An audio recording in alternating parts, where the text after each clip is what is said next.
rò dáadáa.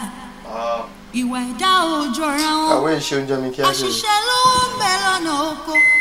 Ìgbẹ́ ni wọ́n ti là wálé ń bẹ lọ́nà ẹ̀gàn. Tó má sọ oúnjẹ mi náà, má sọ bẹ́ẹ̀ náà fún mi o.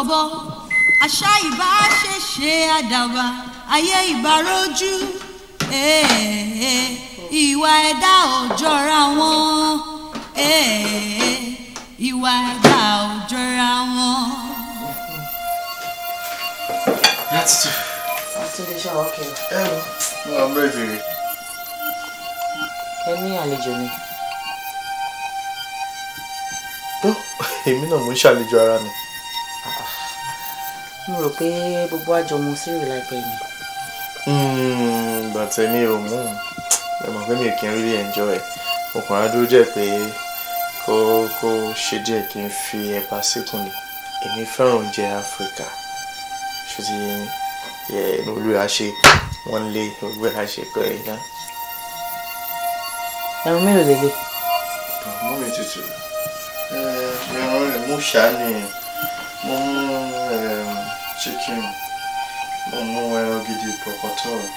Mo mọ̀ sí. Tá a bá jẹ náà gbogbo ẹ máa padà waste ni.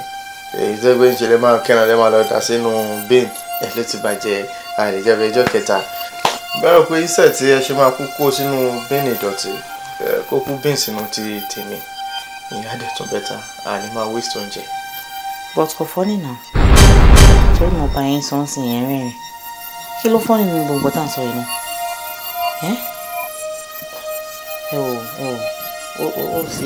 ó ti ọ̀rọ̀ yín ti fẹ́ máa bọ́ sí ìnira o àbí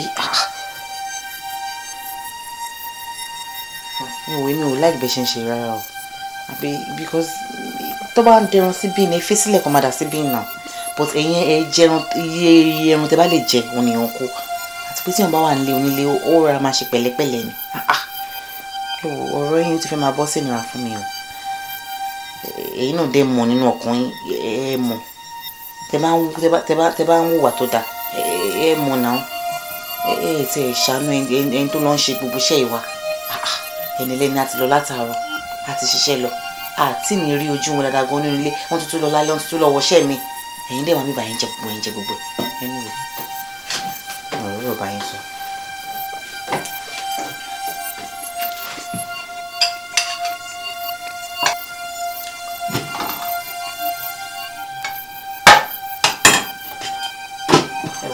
ó yẹ kí ló náà tó yẹn jẹun.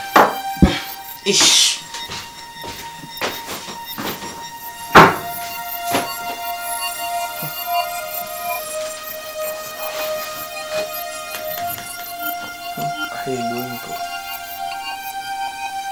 pẹ̀tẹ̀ wọn Nàìjíríà gan tí mo sáré wo tíkẹ́ẹ̀tì káàkiri tí mo fàṣẹ tí mo ń blọọkì tí mo ń pọn mẹ́ta mo ń fẹ́ràn mẹ́jọ jẹun ìlú òyìnbó yẹn tán ẹ̀rọ mẹ́rin tó pọ̀jù fún.